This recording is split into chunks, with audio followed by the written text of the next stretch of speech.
Hey everybody, TimothyUhl with the DWF. Of course, you all know me as the marketing director, the guy with the squishy face on the forum. I wanted to do a follow-up to that article that I put together on outsourcing and show you guys just how easy it actually is, especially for part-timers, because my goal is to show you that you're closer to being able to outsource than you think, and to show you why you would want to. Stick around.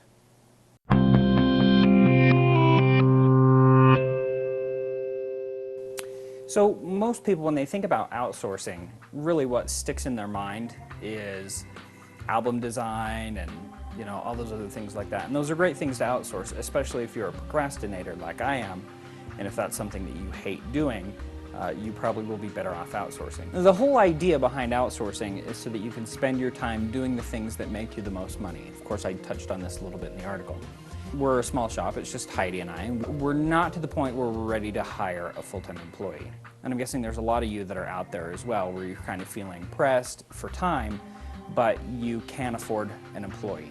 So what we've done instead is outsource some of our domestic responsibilities. And this is things like laundry, mowing the lawn, cleaning the house, washing the cars, etc. You would be amazed to find out how many different things you can outsource very inexpensively. One of the keys here is that unskilled labor is very, very affordable. In fact, we just have a kid in our neighborhood that handles the lawn. We have a high school student that does the cleaning and things like that for us for around $8 an hour. Very, very, very cheap. And really, she can get a lot of things done for less than about 50 or 60 bucks a week. So a couple of the ways you can find some people: A, your church; B, Craigslist is fantastic. There's all sorts of people looking for odd jobs. Of course, you want to make sure you interview and screen very well before, trusting them at your house. You can ask friends, you can ask, anybody basically in the neighborhood. They've got a kid that's old enough that you think might work for that. That's a great way to go. Heidi and I don't have kids. Obviously, if you have your own kids, that's another way to do it. When I was about 10 years old, my dad sat me down and said, "Tim, how would you like to earn another 50 bucks in your allowance?"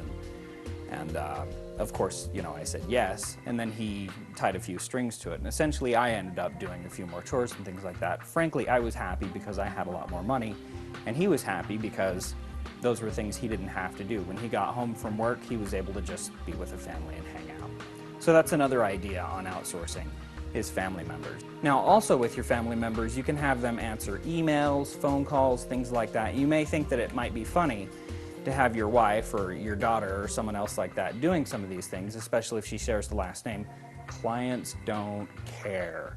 They don't care. Really, all they want to know is that everything's being handled and taken care of for them. They don't care who does it. So even if it's a family member, feel free to recruit some help. That's actually a very good way to do it. They might be free and or even cheap. So definitely get a spouse or a kid or someone else who's old enough and responsible enough to handle those things for you. And of course, if they have questions, they can ask you and work things like that through you, but it's absolutely very, very helpful if you can have a family member even pitching in and helping manage the studio for you. So hopefully this gives you a few ideas about outsourcing and a couple of tips and things like that. If you have any questions, feel free to email me. I can totally hook you up and tell you more secrets of how we do it, but definitely give it a try. It's one of those things that's very easy just to test, see if it's for you, and just give it a try. Thanks everybody, we'll see you next time, and hopefully we'll see you at the convention in January.